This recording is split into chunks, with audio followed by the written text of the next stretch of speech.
တဲ့အနေနဲ့အတင်းရအကောင်းဆုံးကွင်းနဲ့ကစားသမားဖြစ်ချင်ဒီဗီဒီယိုကိုဆုံးဖြတ်ကြည့်လိုက်ပါကိုဟာ professional ကွင်းနဲ့တယောက်လိုကစားတတ်ချင်တော့နံပါတ်1 scanning အရေးကြီးပါတယ်တဲ့အနေနဲ့ကိုဘောလုံးလက်မခံခင်မှာကိုရဲ့ဘေးတူမဟုတ်အနောက်စားတဲ့နေရာတွေကို scanning လုပ်ပြီးပါ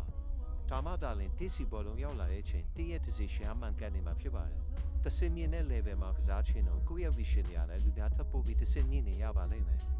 နံပါတ်2ကတော့ body positioning တဲ့အနေနဲ့ဘောလုံးလက်မခံခင်မှာကိုရဲ့ body position အဖွင့်ထားရမှာလားပိတ်ထားရမှာလားကိုနဲ့အလိုက်တင်အပ်စဉ်းစားရပါလိမ့်မယ်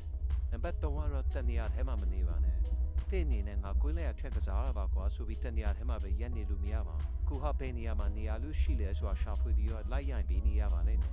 ဒါမှသာလင်ကွင်းထဲမှာကွင်းနဲ့ကစားသမားတယောက်နဲ့တူနေမှာပါနံပါတ်4ကတော့ decision making တဲ့အနေနဲ့ကွင်းထဲမှာ decision နဲ့မှန်ကန်နေမယ်ဆိုရင် ski ကောင်းနေဖို့တော့မလိုပါဘူးကိုစီဘောလုံးရောက်လာ one touch two touch ဖြစ်နိုင်တယ်လို့မြင်လေးဆော့ပေးပါတရဲ့ decision နဲ့မြန်ဆန်ပြီးမှန်ကန်နေမှာအရှေ့အတိုက်စစ်မှုတွေလည်းအလုပ်ဖို့လုပ်လို့လွယ်ပါလိမ့်မယ်နံပါတ်5ကတော့ control the tempo ကိုယ်လည်းကစားသမားကောင်းအောင်ဘောလုံးပဲထိန်းချုပ်နိုင်တာမဟုတ်ပါသူ့အနေနဲ့ပွဲရဲ့ tempo ကိုလည်းထိန်းချုပ်နိုင်ပါတယ်တခါတလေမှမြင်မြန်ဆန်ဆန်ဘောလုံးပုံမယ်တခါတလေမှလူဆောက်ပြီးတော့ကိုရဲ့ tempo ကိုချိပြီးတော့ကိုကဆွဲခေါ်ရပါပါဆိုရတီဗီဒီယိုတွေကတော့ဒီလောက်ပါပဲနောက်ဆိုရင်ဒီလိုဗီဒီယိုအရှိတွေကိုကျွန်တော် YouTube channel မှာတင်ပေးမှဖြစ်လို့ဒါပြီးတော့ follow ပေးကြပါဦးဆိုတော့နောက်ဘယ်နေရာမှာကစားရတဲ့လူတွေအတွက်ပြောပြရမယ်ဆိုတာ comment မှာဖြေခဲ့ပေးကြပါဦး